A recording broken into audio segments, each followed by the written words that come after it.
நம்ம பண்ணை இயற்கை அங்காடி 100% இயற்கை வேளாண் தயாரிப்பு.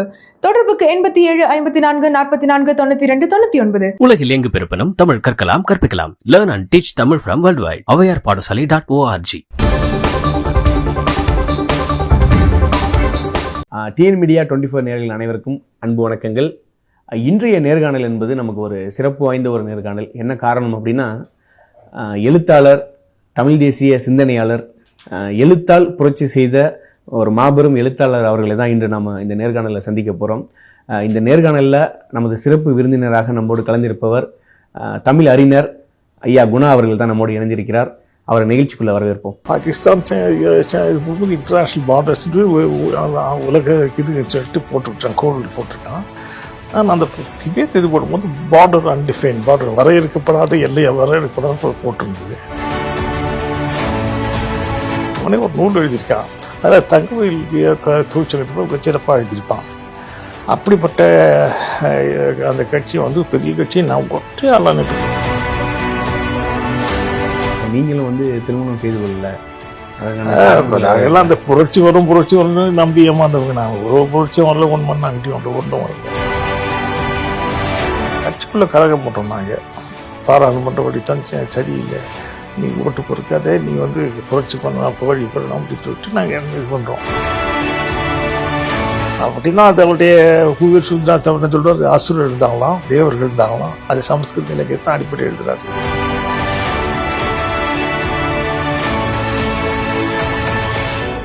ஐயா வணக்கம். வணக்கம், எப்படி இருக்கீங்க? நல்லா இருக்கேன் ஐயா. நீங்கள் பிறந்தது, நீங்கள் வளர்ந்தது எல்லாம் எந்த ஊருங்க ஐயா? நான் பிறந்த கோலார் தங்கவயல். கோலார் தங்கவயல் வந்து இந்தியாவிலேயே முதல் தொழில் நகரம் இல்லையா, அதுக்கு முன்னாடி கிடையாது. அந்த தொழில் நகரத்துக்காக தான் சிவசங்கர் என்னது நீர்மின் நிலையத்தை உருவாக்கினான். அந்த தொழில் நகரத்தில் பிறந்தான் 1941 செப்டம்பர் 15 நான் பிறந்த நாள். இப்போ 82 ஆச்சு எனக்கு. அப்பா பேர் வந்து சாமுவேல் அப்படின்னு சொல்லிட்டு. அப்போ வந்து நாங்கள் எல்லாம் வந்து ஏறக்குறைய எங்கள் தாத்தா காலத்தில் வந்து உங்கள் தங்கவயலுக்கு அவங்க எங்கள் தாத்தா சொல்லுவார், என்னப்பா அந்த பஞ்ச காலம்னு சொல்லுவாங்க. 1972 அப்படி நடந்த பெரிய பஞ்சங்கள் தமிழ்நாட்டில் வந்தது. அப்போ வந்தவங்க சொல்லுவாங்க, அப்போ கருப்பு காலத்தில் வந்தவன்னு சொல்லுவார். எங்கள் தாத்தாவே ஒரு காலத்தில் கம்ப்ரஸர் சொல்லி அது டிரைவராக இருந்தார். கம்ப்ரஸர்னு சொன்னால் சுரங்கத்துக்குள்ளே வந்து காற்று போகணும் இல்லையா, அந்த காற்று பெரிய எந்திரங்கள் இருக்கும். அப்போ வீடளவு பெரிய இது இருக்கும், கம்ப்ரஸர்னு சொல்லுவாங்க அது பேர். அது அந்த காற்று வந்து எடுத்து அது உள்ளே சுரங்கத்துக்குள்ளே அதை அனுப்பும். அந்த இதை வந்து எங்கள் தாத்தா அதுக்கு டிரைவராக இருந்தார், அது இயக்குனராக இருந்தார். அப்பாவும் வந்து அவர் தொடக்கத்தில் வந்து எங்கள் தாத்தா ஊர் வந்து அப்துல்லாபுரம், வேலூர் பக்கத்தில். இப்போ வேலூரில் சேர்ந்து போச்சு, நகரத்தோடு சேர்ந்து போச்சு. அது அப்துல்லாபுரம்ன்ற ஊர். எங்கள் அவருக்கும் அந்த மேட்டூர் அணை கட்டும் பொழுது அங்கே ஃபிட்டராக வேலை செய்திருக்காரு எங்கள் அப்பா. எங்கள் அப்பா வந்து ஒரு குருட்டுத்தனமான பிராமண எதிர்ப்பாளர். அவர் எங்கே போகிறதுனா பிராமணர் சண்டை போட்டுக்குவார். அப்படி தான் சண்டை போட்டுட்டு அங்கே வந்துட்டு மறுபடியும் வேலூருக்கு வந்தார். வேலூர் கோட்டை பக்கத்தில் வந்து இது இருக்கும், ஒரு பவர் ஸ்டேஷன் இருக்கும், மின்ன இது இருக்கும். அது எங்கள் அப்பா தான் அதுக்கு இது பண்ணவர், அசம்பிள் பண்ணவர்னு சொல்லிட்டு ஒரு காலத்தில் படம் இருக்கும். அந்த அதுக்கு பின்னால் அவர் தங்கவயலுக்கு வந்திருக்காரு. இது அங்கே தான் பிறந்து வளர்ந்தது. உயர்நிலை பள்ளி வரும் அங்கே தான் படித்தேன். பள்ளி படிப்பையும் அங்கே தான் நீங்கள் முடிச்சிங்க? பள்ளி படிப்பை நான் தங்கவயல் தான் முடித்தேன். அப்போ வந்து கல்லூரிக்கு வரும்போது நான் பெங்களூருக்கு வந்து படிக்க விரும்பினேன். அப்போ வந்து கொஞ்சம் தீவிர கிறித்துவ பற்றாளர் நான். அப்போ வந்து திருச்சி இதெல்லாம் எதிர்ப்பேன் நான். சார் நல்லா கொஞ்சம் அந்த அதுவே ஒரு என்னை வந்து நல்ல கிறித்துவன் ஆக்கணும்னு சொல்லிட்டு தான் வலிந்து என்னை வந்து அந்த வேலூர் ஸ்கூலுக்கு அனுப்புனார். அங்கே போய் நான் கிறித்துவன் ஆக முடியல. நல்லா அங்கே போய் நான் மார்க்சிஸ்ட் ஆகிட்டேன், புது சார்பு ஆகிட்டேன். அங்கே வந்து இந்த பாப்பையா இருக்க சாலன் பாப்பையா இப்போ கோமாளித்தனம் பண்ணிக்கிட்டு இருக்காரு. அவர் அப்போ தான் வந்து சேர்ந்தார், அவர் டியூட்டராக வந்து சேர்ந்தார், தமிழ் டியூட்டர் அந்த காலத்தில் இருந்து. அவர் ஆசிரியர் இருந்தாலும் அவர் நான் இந்த தாவண்ணா பாண்டியனோட தம்பி ஒரு ஆள் இறந்து போயிட்டார், பொண்ணுன்னு சொல்லிட்டு. நாங்கள் எல்லாம் ஒன்றா சுற்றிட்டு இருப்போம். இப்போ அவரோட தான் தேரோட தான் சுற்றிட்டு இருப்போம். அப்புறம் வந்து டேவிட் செல்லப்பாண்டி விட்டு தாவன பாண்டி விட்டு அண்ணன் தான் வந்து பொருளியல் துறையிலே தலைவராக இருந்தார், அந்த துறைக்கு தலைவராக இருந்தார். அவங்க எல்லோரும் மார்க்ஸி ஓட்டும், அவங்க அடிப்படையில் நாங்கள் வந்து ஒரு சின்ன ஒரு குழு அமைஞ்சு அப்படி தான் வந்தேன். நான் வந்து விழுது நான் மார்க்சியம் படிக்க ஆரம்பித்தேன். அந்த காலத்தில் படித்து இந்திய சீன எல்லை சண்டை வந்து போனது. இந்திய சீன எல்லை சண்டை வரும்போது ஒரு பெரிய கதை அது. அது வந்து ஒரு மார்க்சியை ஒட்டம் சுட்டாங்க வச்சுருப்பானுங்க எங்கள் பெரிய பிள்ளைங்க. அவனுங்க பார்த்த சாரதின்னு ஒரு மராத்தி பிராமணர், அந்த எல்ஐசி என்னுடைய தொழிற்சங்க தலைவர் அந்த ஆள் வழியாக தான் அந்த குழுவுடைய அறிமுகப்படுத்தினாங்க. அறிமுகப்படுத்தின போது ஏகே தண்டபாணின்னு ஒரு பெரிய வழக்குறிஞர் இருக்காங்க வேலூரில். அவர் பின்னால் சிபிஎம் கட்சியோட போனார். அந்த கட்சி உடைஞ்ச போது அப்புறம் பின்னால் வந்து இன்னொருத்தர் இருந்தார், அவர் வந்து சிபிஎம் கட்சியில் இருந்தார். அப்போ சிபிஐ கட்சியோட போனார், பிரிஞ்சு போனாங்க. அப்போலாம் சேர்ந்த குழு. அப்போ நான் வந்து இந்த இந்திய சீன சண்டை வரும்பொழுது நான் நினச்சிக்குவேன், சீனா வந்து ஒரு பொது நாடு, அது எதுக்கு இந்தியாவை தாக்கணும் அப்படின்னு சொல்லிட்டு நான் நினச்சிக்கிட்டு அப்படி பேசிகிட்டு இருக்கும்போது அது ஒரு கதை. அப்போ வந்து அப்பா வந்து டேய் நீங்கள் இருக்காத, நீ சீனாவுக்கு அதில் பேசுகிறேன், நீ வேலூருக்கு போயிடுன்னு சொல்லி தொண்டை கொடுத்துருப்பாரு. நான் போக முடியாதுன்னு சொல்லிட்டு இருந்தேன். ஒரு நாள் வந்து பாப்பையாக எழுதின ஒரு சின்ன அட்டை, அஞ்சல் அட்டையில் அது என்னப்பா லெட்டர் சென்ஸ் ஆட் அப்படின்னு சொல்லி வட்டமாக ஒரு முத்திரை போட்டிருந்தது. அதை பார்த்து நான் இவனுடைய பார்வைக்கு வந்துட்டோம்னு சொல்லிட்டு அப்பாட்ட சொன்னேன், நான் போகிறேன், வேலூருக்கு போகிறேன்னு சொல்லிட்டு. நான் வெளியே படிக்கும்பொழுது பெரும்பாலும் கல்லூரிக்கு கூட அதிகமாக போக மாட்டேன். நான் இந்த நூலகம் பக்கத்தில் இருக்கும், ஒரு மாவட்ட நூலகம் இருக்கும், அதில் தான் பெரும்பாலும் இருப்பேன். அங்கே போய் பார்க்கும்போது சில நூல்கள் வந்தவங்க எரிப்பதற்காக ஒதுக்கி வச்சுருந்தானுங்க. நான் தற்செயலாக போய் பார்க்கும்பொழுது அங்கே ஒரு நூல் கிடைக்கிது. Kashmir the founding of Kashmir, எக் பயோகிராஃபி ஆஃப் மகாராஜா குலாப் சிங் ஒரு நூல் இருந்தது. அது எழுதுனது கேஎம் பணிக்க தெரியுமில்ல, அவருக்கு ஜாப்பான் நாடுகளுக்கு நான் அந்த ஆள் தூதுவர், அந்த ஆள் மிக நெருக்கமான ஆள். அந்த ஆள் எழுதின புத்தகம். அது பின்னால் வந்து வரைபடம் போட்டிருக்கும் போது பாகிஸ்தான் இன்டர்நேஷ்னல் பார்டர்ஸ் உலக இது சொல்லிட்டு போட்டுவிட்டான், கோடு போட்டிருக்கான். ஆனால் அந்த திபேத் இது போடும்போது பார்டர் அன்டிஃபைன், பார்டர் வரையறுக்கப்படாத எல்லையை வரையறுக்கப்படாத போட்டிருந்தது. நான் என்ன பண்ண இல்லை, அது குறிப்பு எடுத்தேன் எல்லாத்தையும். நான் இப்போ அந்த காலத்தில் அஞ்சு இதுக்கிட்ட தட்டச்சு தான் அந்த காலத்தில் கிடையாது. உட்காந்து குறிப்பு எடுப்பேன், ஒதுக்கி அதை வந்து எடுத்துக்கொண்டு வந்து வேறு இடத்துல ஒதுக்கி அந்த புத்தகத்தை அந்த எடுப்பதற்காக வச்சுருந்த நூலை கொண்டு வந்து நான் ஒதுக்கி வச்சுட்டு அதில் குறிப்பு எடுத்து அந்த வரைபடத்தை விட எல்லாம் கிழிச்சிட்டு வந்தேன். இன்னொரு நூல் காஷ்மீர் இஸ் கல்ச்சுரல் ஹெரிட்டேஜ் போல் ஒரு நூல் வந்து கேஎம் கௌமுதின்னு ஒரு ஆள் எழுதினார். அதுலேயும் கூட அதே மாதிரி தான் இருக்குது. இப்போ வந்து அத்தனை உனக்கு இந்தியாவுக்கு எதிர்பார்க்கும் போது இதெல்லாம் இங்கே எடுத்து நான் இது பண்ணிக்கிட்டு இந்த புகைப்படங்களோடு கொண்டு போயிட்டு, அப்போ சிபிஐ கட்சி உடையிற நேரம், அது நேரத்தான் அந்த ஒரு நாள் காரிக்கிழமை உட்காந்துக்கிட்டு பேசுவாருங்க, வாரத்தை பற்றி பேசுவாருங்க. நானும் சின்ன பையன், இப்போ 20 கூட தேவையில்லை. அப்போ நானும் எனக்கு பங்கெடுக்கிறது பெரிய இதுதானே. ஏன்னா அன்றைக்கி நான் ரொம்ப முனைப்பாக எல்லாத்தையும் படிப்பேன்றதுனால என்ன சேர்த்துக்கிட்டானுங்க. சேர்த்துக்கும் போது அந்த கேக்கு தண்டமான அந்த வழக்கம் இந்த மேலே சீறி விழுந்தார். ஒன்று போல அவங்களால தான் மேற்கு வங்காளத்தில் கட்சியை குட்டிச்சவர் ஆச்சு அப்படின்னு என்ன திட்ட அமைச்ச உடனே எனக்கு சரி ஒன்று நான் உண்மையை சொல்கிறேன், இவனுக்கு வரலாற்று ஆவணங்களை இவனுக்கு எதிர்பார்க்குது, நான் உண்மையை சொல்கிறேன், இவனுக்கு பொது கட்சிக்காரங்கன்னு சொல்கிறாங்க, இவங்க எதிர்க்கிறாங்கன்னு தெரியல. வந்து வெளியே வந்து ஒவ்வொன்று அழுதும்போது பஞ்சாப் கேஸ்னு ஒரு அந்த காலத்தில் ஒரு ஐயர் வந்து சப்போஸ் மாஸ்டர் இருந்தார். அப்புறம் அந்த கட்சியில் இருந்தவர், அவர் மட்டும் வெளியே வந்து ஐயோ குணா நீ அழாதீங்க, நான் உங்களோட இருக்கேன் அப்படின்னு சொன்னார். அப்போ தான் எனக்கு புரிய அமைச்சிது. அப்போ திரும்ப தங்கவேலுக்கு போனவன் நான். ஒற்றையால் அந்த கட்சி பெரிய கட்சி அது. அங்கே அந்த காலத்தில் தங்கவேல் தொழிற்சங்கத்தை பற்றி லூயி ஃபிஷர் தொழிற்கட்சி தொடங்க இருந்த தலைவருக்கான லண்டனில் அவனே ஒரு நூல் எழுதியிருக்கான். அதில் தங்கவேல் தொழிற்சங்கத்தை பற்றி சிறப்பாக எழுதியிருப்பான். அப்படிப்பட்ட அந்த கட்சியை வந்து பெரிய கட்சி நான் ஒற்றையால் நேற்று மாணவன். அப்போ வந்து அந்த கட்சியை முழுக்க தங்க வயது கட்சி உழைக்கும் சிபிஎம் கட்சியை மாற்றிட்டேன் பின்னால் அங்கே நாங்கள் தொழிற்சங்கம் நடத்தி வந்து ஒரு உயர்நிலை பள்ளியில் வாத்தியாரை சேர்ந்த கொஞ்சம் ஒரு ஆண்டு இருந்தேன்.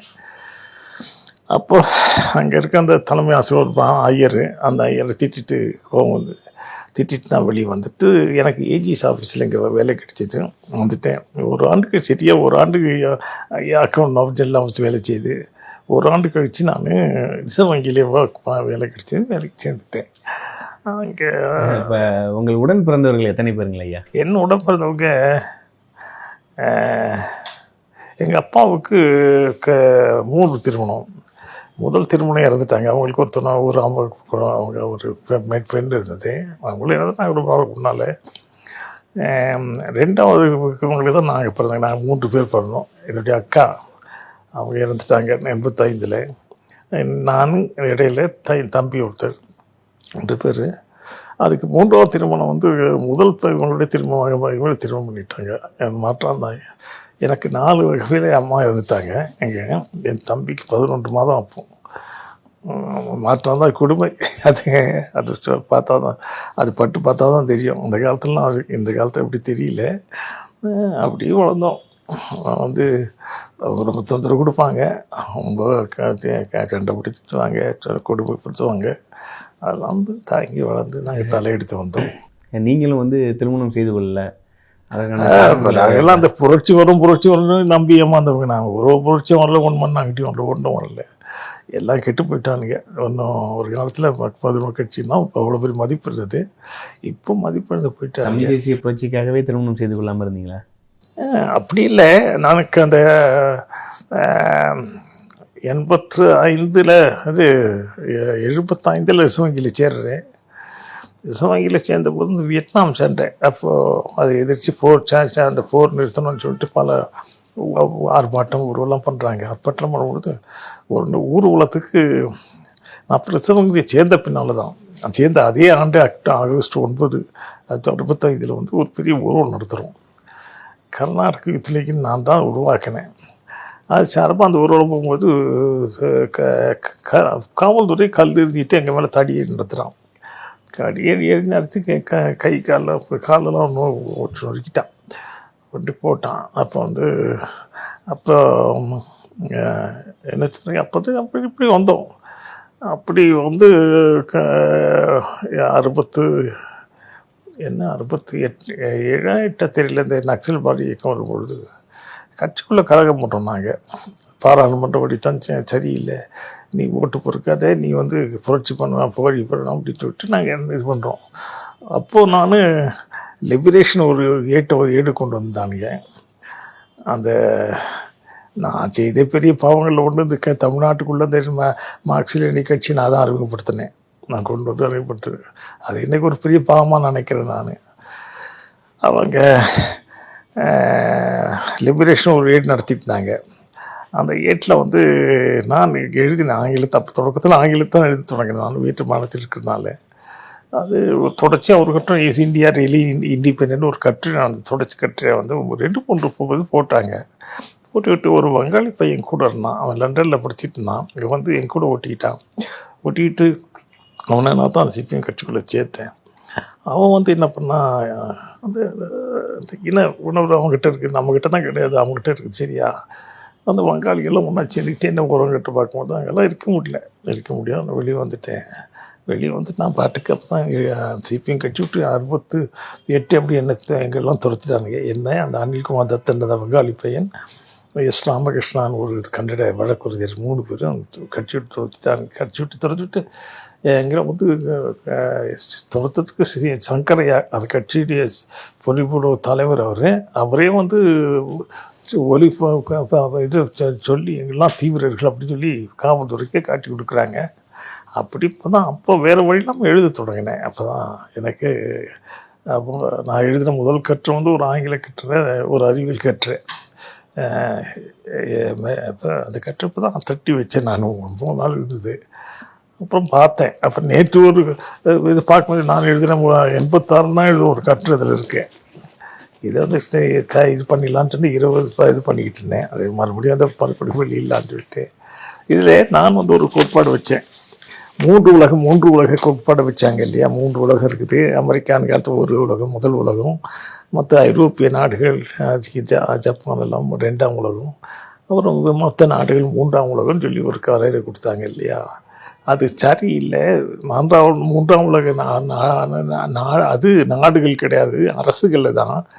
ஏன்னா இவங்க குடியேறிகள், அதாவது கலோனிய ஆட்சி காலத்தில் பல இடங்களில் வந்து ஆவியல் ஆட்சிகள் தான் உருவாக்கினானுங்க. இப்போது இந்தியா ஒரு நாடு கிடையாது, அது ஒரு தேசிய இனம் கிடையாது. பல்வேறு தேசிய இனம் கொண்ட ஒரு குழகத்தை வந்து ஒட்டுக்கா வந்து பிடிச்சி ஒன்றுபடுத்தணும் ஆங்கிலேயர் தான். ஆங்கிலேயருக்கு முன்னால் இங்கே இந்தியான்னு ஒன்று கிடையவே கிடையாது. அப்போ அதுக்கு அந்த தான் தோற்றுவிச்ச ஒரு அரசை கட்டுக்கோப்பை வந்து நியாயப்படுத்துவதற்காக அதுக்கு ஒரு உலகத்தில் உருவாக்குறது தான் இந்துன்ற ஒரு கோட்பாடை கற்பிச்சானுங்க அமெரிக்கா. இவனுக்கு ஆங்கில வெள்ளைக்காரங்க தான் தோற்றுவிச்சானுங்க. இது இன்னைக்கு பூதம் போல் வளர்ந்து போயிட்டு இன்னைக்கு நம்ம வந்து ஆட்டி படுக்குது.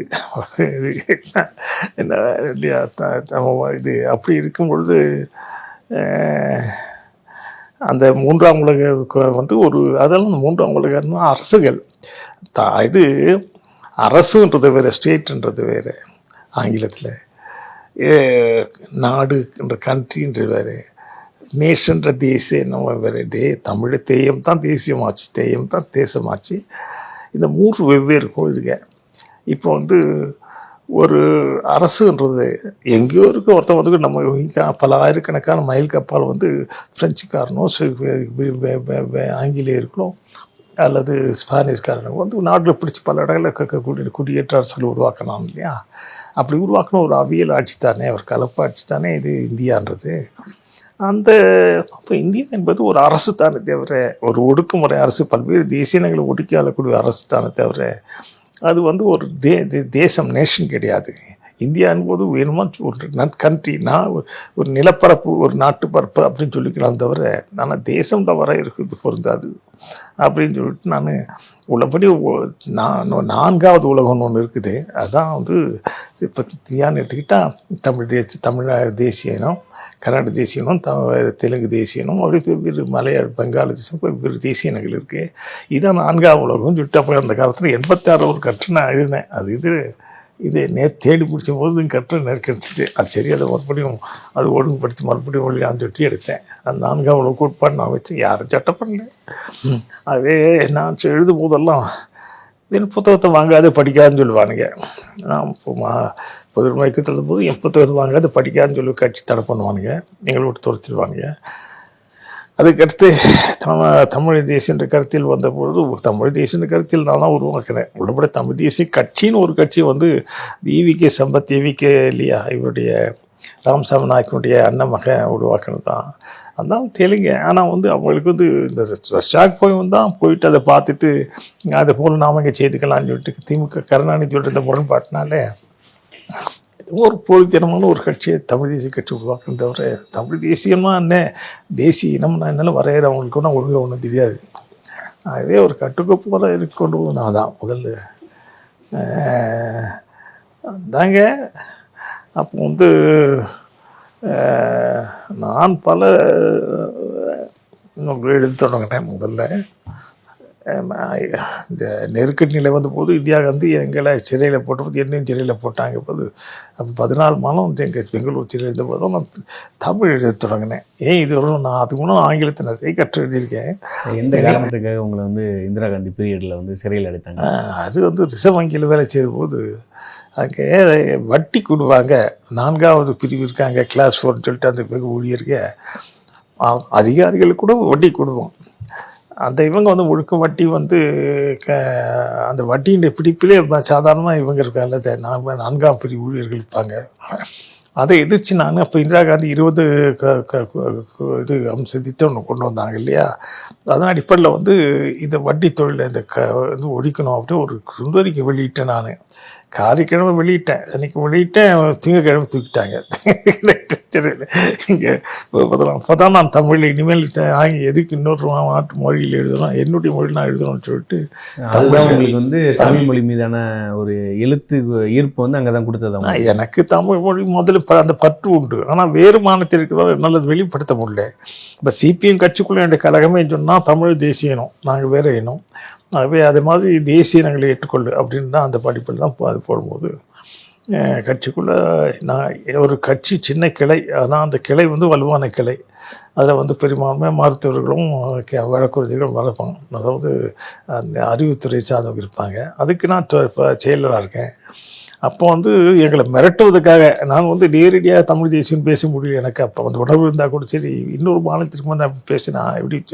ஆகவே நான் நாகாலாந்து மக்கள் தேசிய இன போராட்டம், மிசோக்கள் போராட்டம் அப்படி அவங்கள ஆதரிக்கிற மாதிரி அப்படி சொல்லிட்ட போது எங்கள் கட்சி தலைமை நான் மேலிடத்துக்கு பொலிட் பியூரோவுக்கு முறையிட்டு அவங்க வந்து பசவ புண்ணையான ஒருத்தர், அவருக்கு அப்போ வந்து அந்த அரசியல் குழு சிபிஎம் கட்சியுடைய அரசியல் குழு தலைவர் அந்த பசவ புண்ணையான ஒருத்தருக்கு தெரியும் உங்களுக்கு தெரியுதுன்னு நான் தெரியல.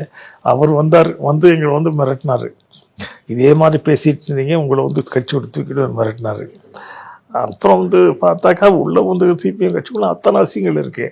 சாதி பேசுகிறான், அப்புறம் வந்து சாதியால் ஒதுக்குறான், மதத்தால் ஒதுக்குறான், எல்லா வகையிலும் ஒதுக்க. இது பார்க்கும்போது எல்லாம் அழுக்குகள் அங்கே இருக்கும்போது அங்கே இருக்க முடியல. இருக்கிறதுனால கலகம் விட்டு அவனே துரத்திட்டான். சரி, அதுதான் எழுத தொடங்கி தமிழ் தேசியத்தை ஒரு கருத்தில் உருவாக்கணும்னு நான் என்னால் செய்த முயற்சி செய்தேன். என்னுடைய அடிப்படை நோக்கம் என்னன்னா, வரலாற்றில் 3 கட்டமாக தமிழுக்கு வரலாறு என்பது வேறு, வரலாற்றியல் என்பது வேறு. நான் அடிக்கடி சொல்லுவேன், பல முறை இங்கே சொல்லியிருக்கேன். ஹிஸ்டாரிகிராஃபி வேறு, ஹிஸ்டரி வேறு.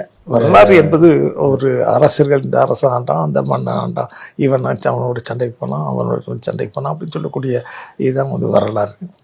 ஆனால் வரலாற்றியல் என்பது அதனுடைய ஊழ்பாடுகள், விதிகளை பற்றி சொல்லக்கூடியது. வரலாற்றியல் ஹிஸ்டாரிகிராஃபின்றது வேறு, ஹிஸ்டரி வேறு. இந்த அடிப்படையில் வந்து வெள்ளைக்காரனா முதல் வரலாற்றியல் ஹிஸ்டரி தரான். அது என்ன முதல் இதுன்னு சொன்னாக்கா, இங்கே வந்து தனி சொத்தை கிடையாது, எல்லா சொத்தும் ஒரு கொடுங்கோல் அரசன் இருப்பான். அவனை எதிர்த்து கொடுங்கோல் தாங்க முடியாமல் அவனை எதிர்த்து கலகம் பண்ணி ஒரு அரசியல் குழப்பம் வரும், அனார்கி. அது பின்னால் இன்னொரு கொடுங்கோல் தன்னை வாங்கி விட்டு அது ஆசிய பாணி கும்பகம்னு சொன்னாங்க. அதை வந்து மார்க்ஸ் கூட்டுத்தனமாக ஏற்றுக்கிட்டாரு. நான் மார்க்ஸ் மருத்துவர் நூல் எழுதியிருக்கேன், ஏஷியாட்டிக் மோட்டுக்கு அந்த ஆசிப்பானி தவறான கோட்பாடு. அவருக்கு தமிழுடைய வரலாறுலாம் தெரியல. அவர் வந்து ஐரோப்பிய சூழல் எழுதினார். அப்படின்னா ஒரு தனியாக ஒரு ஆங்கிலத்தில் ஒரு நூல் எழுதியிருக்கேன், ஏஷியாட்டிக் மோட். நீங்கள் வந்து நிறைய புத்தகங்கள்லாம் எழுதியிருக்கீங்க. இந்த புத்தகம் எழுதுவதற்கான முதல் ஊன்றுகோலாக இருந்தது அது என்ன? அந்த கட்சி விட்டு துறந்த உடனே எனக்கு எங்கே போகிறது தெரியல, என்ன பண்ணுறது தெரியல. அப்புறம் நான் நிறைய படிப்பேன். அப்படி இருக்கும்பொழுது குழப்பத்தில் என் கருத்துக்களை அப்படியே வெளிப்படுத்தணும் இல்லையா, அப்படி தான் நான் எழுத தொடங்கினேன். ஏன்னா எனக்கு ஆழமான ஒரு அந்த மார்க்சியம் மெய்யல் எனக்கு ஆழமான இது உண்டு. ஒரு அதில் கால் ஒன்று நிற்கிறதுனால விட்டு போக முடியல. அந்த நேரத்துக்கு எங்கே போகிறதுன்னு சொல்லிட்டு அப்போ தான் அந்த ராம்சாமி நாயக்கும் அம்பேத்கரை எழுதுவது படிக்கிறேன். படித்தாலும் எனக்கு ஒரு நிறைவு ஏற்படாதான். சரி, தனியாக நான் தனியாக நட போட்டேன். அப்படிங்கும்போது தான் அந்த தமிழ் தேசியத்தை ஒரு கருத்தில் உருவாக்கணும் என் முயற்சி. தமிழுடைய தேசிய அந்த வரலாற்றில் தோற்றுவிக்கணும்ன்ற என் முயற்சி. ஏன்னா தமிழ் இல்லாத, தமிழ் தெரியாதவன் அந்த அம்பேத்கர் வந்து யாருக்குமே இந்திய வரலாறு சரி உலக வரலாறு எழுத முடியாது. அம்பேத்கரை பற்றி எனக்கு நல்ல கருத்து கிடையாது. சின்ன பிள்ளை போது எனக்கு பிடிக்காத ஒரு தலைவர் அம்பேத்கர், காந்தி 2 பேரும் எனக்கு பிடிக்காது. அவங்க அந்த காலத்தில் வந்து அவங்கள பார்க்கும்போது அவங்களுடைய ஒழுக்கங்கள் எல்லாம் பார்க்கும்போது நமக்கு இவங்களாம் சரிப்பட்டு வராதுன்னு சொல்லி எனக்கு. ஆனால் பின்னால் அவங்கள படிக்க போகும்போது எனக்கு கருத்தியல் அடிப்படையில் அவங்களை எதிர்க்க முடியுது. ஆனால் ராமசாமி நாயக்கனை நான் துணிச்சலாக எதிர்த்த மாதிரி அம்பேத்கர் எனக்கு அப்போ காலத்தில் எந்த காலத்தில் எதிர்க்க முடியல. ஆனால் மறைவாக என்னுடைய சாதியல் தோட்டத்தில் அவரை பற்றி அவருடைய கோட்பாடுகள் தவறாதுன்னு நான் எழுதியிருக்கேன், விரிவாக எழுதியிருக்கேன். இப்போ சாதியத்தின் தோட்டம் ஒரு புத்தகம் நான் சிறையில் இந்த மிஸ் எழுதின புத்தகம், அது மறுபதிப்பு வந்திருக்குது. அதில் அவரை பற்றி திறமையான பண்ணியிருக்கேன். அம்பேத்கர் அவர்களுடைய எந்த கோட்பாடு வந்து தவறாக இருக்குன்னு சொல்கிறீங்க? அவர் எழுதின புத்தகம் வந்து பெரிய புத்தகம்னு சொன்னால் அவருடைய சூதர்கள் யார் அப்படின்னு ஹூவேர் சூத்ராஸ் நூல். அதில் வந்து அவர் என்ன சொல்கிறார், அவருக்கு சமஸ்கிருதம் தவிர வேறு ஒரு மொழியும் தெரியாது, தமிழும் தெரியாது, ஒரு இடம் தெரியாது அவருக்கு. அவர் வந்து ஆனால் தமிழ்நாட்டு தலைவரோட அவருக்கு ஒரு பூசல் இருந்தது. அவரோட தமிழ்நாட்டு தலைவர்கள் இருந்தாங்களே, ரெட்டமலை சீனிவாசன், அப்புறம் பின்னால் வந்து MC ராஜாவோட அவங்களுக்கு ஒரு பூசல் உண்டு. அவங்க தமிழ்நாட்டுக்கு ஒரு தனித்தன்மை, எந்த கட்சிக்காரனாக இருந்தாலும் சரி தமிழ்நாட்டுக்காரர் தனி நினைப்பாங்க. வடக்கு எதிர்ப்பு ஒரு வச்சு அவங்ககிட்ட பொதுவாக இருக்கும், எந்த கட்சியில் இருந்தாலும் அது இருக்கும். ஏன்னா அங்கே வடக்கு போகும்போது அவன் தமிழ்னு ஒதுக்குறானே கொல்லி, அதெல்லாம் அவங்க பார்க்கும்போது இயல்பாக உணர்ச்சி தமிழ்கிட்ட ஒரு எந்த கட்சிக்காரனா அந்த அது இருக்காது. அப்படின்னா அது அவருடைய ஹூவேர் சூத்ரா தமிழ்னு சொல்கிறார். அசுரர் இருந்தாங்களாம், தேவர்கள் இருந்தாங்களாம், அது சமஸ்கிருத இலக்கியத்தான் அடிப்படை எழுதுறாரு. அது அசுரன் தேவர்களுக்கும் சார்ந்தவனது தான், அதான் வந்து வேதங்கள் அப்படி தான் சொல்லப்படுது அப்படின்னு சொல்லிட்டு அதை பற்றி எழுதுகிறார். அசுரர்கள் தேவர்கள் அசுரர்கள் கூட தேவர்கள் தான் அப்படின்னு சொல்லி அவர் கருத்து, அதுதான் அவருடைய கருத்தின் அடிப்படை. அப்போ நான் பார்க்குறேன் அவர் என்ன சொல்கிறாரு, 2 காரணம். பூணூல் போட்டவன் தேவர்கள் அசுரர்கள் முதல் பூணூல் போட்டிருந்தாங்களாம். தேவர்கள் வந்து அசுரர்கள் வீழ்த்திய பின்னால் இனிமேல் பூணூல் போடாதே தடுத்துட்டாங்களாம். இது ஒரு காரணம் சொல்கிறாரு. இன்னொன்று என்னென்னா, அசுரர்கள் கூட தேவர்கள் போன்ற முன்னால் பிணத்தை எரிச்சிக்கிட்டு இருந்தாங்களாம். சின்ன தேவர்கள் உங்களை வீழ்த்தியப்பினாலும் நீ பிணத்தை நீ எரிக்கூடாது, நீ புதைக்கணும்னு சொல்லிட்டாங்களாம். நான் பார்க்குறேன், என்னடா இது சோஷியாலஜிக்கு ஒரு குமிக்கிய வரலாற்று போக்கு எதிர்ப்பாக இருக்குது இந்த கருத்து.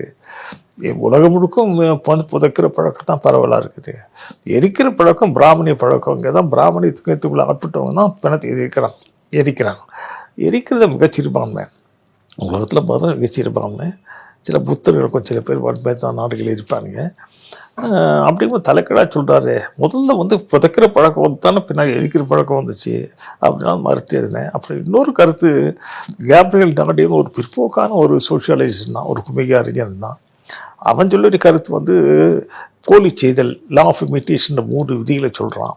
அந்த 3 விதிகளை முதலில் சொன்னால், தண்ணீர் இருக்க நீர் எப்போ மேலேருந்து கீழே தான் போகும் இயல்பாக. அது கீழே இந்த மேலே இருப்போம்னா வேறு ஒரு உந்து இது பம்ப் போன்ற இதை ஏற்றி நீ தான் மேலே ஏற்ற முடியும் அப்படின்னு சொல்லி தான் அவன் சொன்னான். அந்த படி நாகரிகம் என்பது இப்போ மேட்டுக்கூட்டில் தான் கீழ்கூட்டிக்கு அடிப்படை மக்களுக்கு போகும் தவிர கீழே இருந்து மேலே போகாது அப்படின்னு எழுதினான் அவன். வேறு அந்த இதை எடுத்து அப்படியே ஒப்புக்கிறார் அவர் இவர் அம்பேத்கர். நான் தான் மறுத்து நான் இந்த கல்ச்சுரல் ஹாஸ்மாசின்னு ஒரு மாற்று கோட்பாடு ஒன்று வச்சேன். அது பார்த்து நீ படிச்சிருப்பீங்க, அதாவது சவ்வூடு பரவுதல் நீங்கள் படிச்சிருப்பீங்க. இப்போது அடர்த்தியான நீர் வந்து ஒரு இது பண்ண துணி வச்சுருப்பாங்க. சாதாரண தண்ணீர் வந்து அடர்த்தி ஒரு தண்ணீர் வச்சுருப்பாங்க. அடர்த்தி குறைஞ்ச நிலை தான் அடர்த்தி கூடிய நிலைக்கு தண்ணீர் மலவலும் பாயும். அப்போது அடிநிலையில் தான் இது வந்து எந்த நாகரிகம் மேட்டு நாகரிகம் போயிருக்கு. இது தலைக்கடா சொல்கிறாரு இது அப்படின்னு சொல்லிட்டு அந்த அடிப்பில் அவருக்கு அந்த கருத்தப்பட்ட பின்னால் எதுக்க அமைச்சேன். அப்போ நிறைய இருக்குது துணிச்சல் எனக்கு. ஆனால் அந்த புத்தகத்தில் மறைமுகமாக அதை சொல்லி நான் எழுதியிருக்கேன். அதுக்கு பின்னால் வந்து நான் தொடக்கத்தில் வந்து ராமசாமி நாய்க்கு படிக்கும்போது எனக்கு தொடக்கத்தில் நல்ல கருத்தான் இருந்தது. ஏன்னா அவனுக்கு முழுமையாக படிக்காதனால. முழுமையாக படிக்கும்போது தான் எல்லாம் தலைக்கிட இருக்குது. இந்த ஒரு தமிழ் வெறுப்பு பொருளோடு கிடக்குது இந்த ஆள்கிட்ட. அப்புறம் வந்து திராவிட கழுத்துக்காரனை அப்போ நான் பழகிறது கிடையாது. பார்த்தா எல்லாம் சாதி வீரனா இருக்கான், சாதி எதிர்ப்பு கட்சின்றான், எல்லாம் சாதி வீரனா இருக்கானுங்க. அதெல்லாம் பார்க்கும்போது இங்கே கர்நாடகத்தில் நாங்கள் படும்போது எங்களை தாக்குற பெரும்பாலும் தெலுங்கர்கள். கர்நாடகத்தில் கர்நாடகாரங்க சிறுபான்மை. கர்நாடகாவில் வந்து சிறுபான்மையினர் தான் 37 விழுக்காடு, 37-40க்குள்ளே தான் இருப்பாங்க. அதிகமாக இருப்பது கர்நாடகா இல்லாதவர்கள் தான், கர்நாடகா இல்லாதவர்கள் தான். இப்போ கோலார் மாவட்டம் காலத்தில் எடுத்துன்னா கோலார் தங்கவயல் இருக்க அந்த முழுக்க பெரும் பகுதி, அது அங்கே தமிழ் பேசுகிறோம். பத்ராவதி முழுக்க தமிழ் பகுதி. அந்த இரும்பு தொழிற்சாலை இருக்க இரும்பு தொழிற்சாலை பகுதி நிறைய தமிழ் குடியிருந்தால் அந்த பகுதி. இப்போ சிக்மங்களூர் போன்ற இடங்களில் போய் காப்பி தோட்டங்கள் தேயிலை தோட்டங்கள் போனால் பெரும்பாலும் தமிழர்கள் தான். இப்போ தமிழ் மறந்துட்டான், மாறிக்கிட்டு இருக்காங்க வச்சு. அப்புறம் வந்து தெலுங்கு கோலார் மாவட்டம்லாம் தெலுங்கு பகுதி, சுற்றி இருக்க பகுதி தெலுங்கு அதிகமாக பேசுவானுங்க. ஆந்திரா ஒட்டி பகுதி சித்திரதுர்கா அந்த தெலுங்கு நிறைய இருக்கும். அப்புறம் வந்து தெலுங்கர்கள் துளு நாடுன்னு சொல்லி தனியாக இருக்குது. துளுவர் நாடு தான் இது மங்களூர் பகுதி. அவன் துளு தனி மொழி அவனுக்கு இருக்கான். அப்புறம் கொடகு பகுதி, கொடகு நாடு, அவங்களுக்கு கொடகு மொழி தனி மொழி இருக்குது. அப்புறம் வட கர்நாடகத்தில் பல பகுதியில் இஸ்லாமியர் கூட, அதாவது உருது பேசக்கூட நிறைய இருக்காங்க. இதெல்லாம் வச்சு கூட்டி பார்த்தீங்கன்னா கன்னடக்கான சிறுபான்மை தான் இங்கே. மராட்டிக்காரங்க நிறைய உண்டு, பல்கா போன்ற பகுதி, அந்த பகுதியில் மராட்டி உண்டு. அப்படி இருக்கும்போது சிறுபான்மை பெரும்பான்மையிலே வாழலாம்.